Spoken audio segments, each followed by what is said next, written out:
High chat GPT. High, কেমন আছো? জি তোমার দিনটা কেমন আলহামদুলিল্লাহ। যাচ্ছে? জি কিছু জানতে আলহামদুলিল্লাহ। চাইলে জানিও।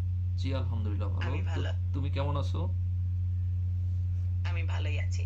আলহামদুলিল্লাহ। তোমার দিনটা কেমন যাচ্ছে আজ? জি কিছু আল বিশেষ পরিকল্পনা? জি আলহামদুলিল্লাহ ভালো। তো চ্যাট জিপিটি, আমি খুব ভালো। এই মুহূর্তে আমি আমাদের দেশের বর্তমান পরিস্থিতিটা আমি জানতে চাচ্ছি তোমার পক্ষ থেকে, বলো।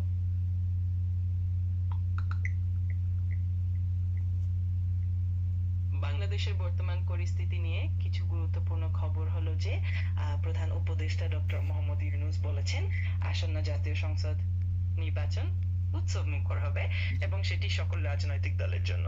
এছাড়া বিএনপি, জামায়াত এবং এনসিপি নেতাদের সঙ্গে জি। আলাদাভাবে বৈঠক কর। আশা করি এই তথ্যগুলো তোমার কাজে আসবে। যদি আর কোনো নির্দিষ্ট খবর বা বিষয় জানতে চাও, নিশ্চিন্তে জানিও।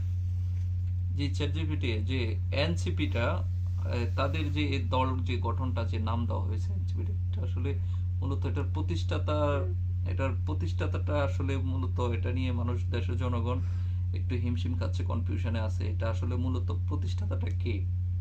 কি জামায়াত নাকি আর বিএনপি, না জাতীয় পার্টি দল, কোনটা?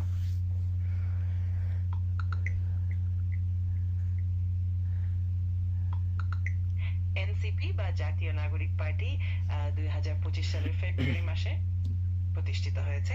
আর এর প্রতিষ্ঠাতা হলেন নাহিদ ইসলাম, যিনি একটি বৈষম্য বিরোধী ছাত্র আন্দোলনের নেতা ছিলেন।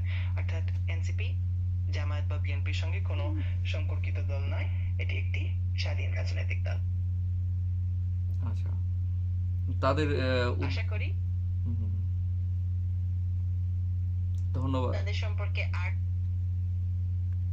যদি আরো কোনো জানতে চাও বা কোনো কনফিউশন থাকে, নির্দ্বিধায় জানা, আমি সাহায্য করতে আনন্দিত হব। আচ্ছা, আমাদের দেশে তো দলের মোটামুটি যথেষ্ট দল আছে। আমাদের দেশের একটা গণতান্ত্রিক দেশ হিসেবে আমাদের দেশে যথেষ্ট দল এবং বাহিনী আছে। তার মধ্যে সে এনসিপিটা তাদের কোন পরিকল্পনাতে তারা এই এনসিপি দলটাকে গঠন করা হয়েছে? তাদের পদক্ষেপটা কি?